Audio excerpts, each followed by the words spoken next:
Assalamualaikum warahmatullahi wabarakatuh. Perkenalkan, nama saya Anggi Afifa Caniago, mahasiswi dari Stikes Mitra Adiguna Palembang semester 4. Di sini saya akan menjelaskan tentang patofisiologi fraktur.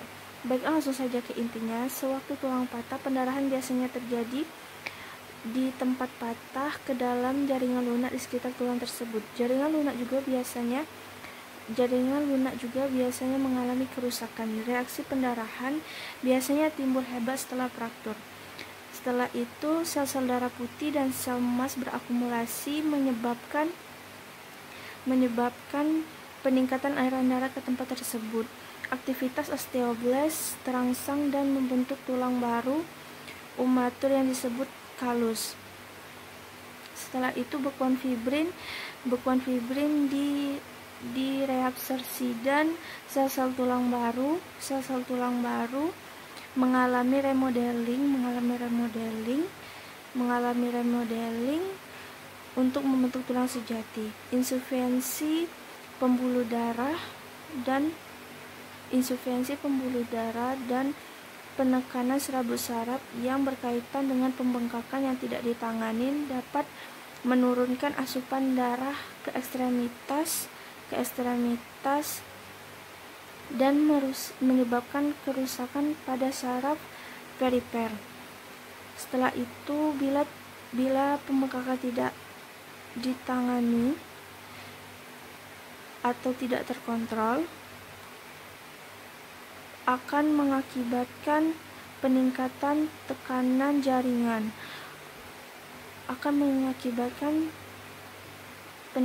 penekanan jaringan, oklusi darah total dan berakibat anoreksia, mengakibatkan rusaknya serabut saraf dan jaringan otot. Komplikasi ini juga dinamakan sindrom compartment.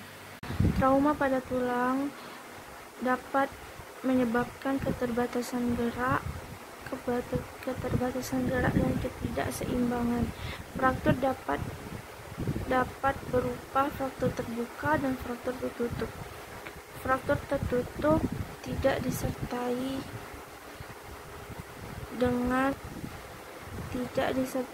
dengan kerusakan jaringan lunak seperti tendon, ligamen,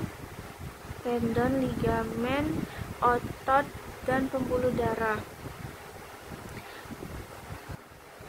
Pasien yang harus imobilisasi setelah patah tulang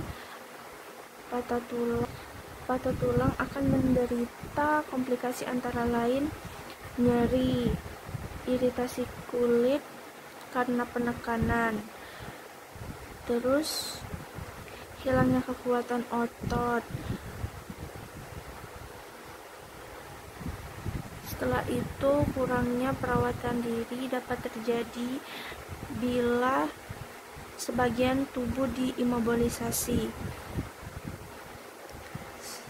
mengakibatkan berkurangnya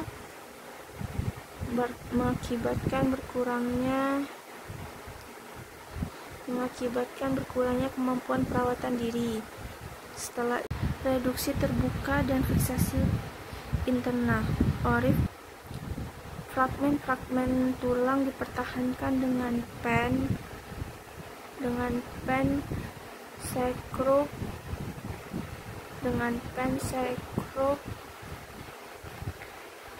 plat, dan paku.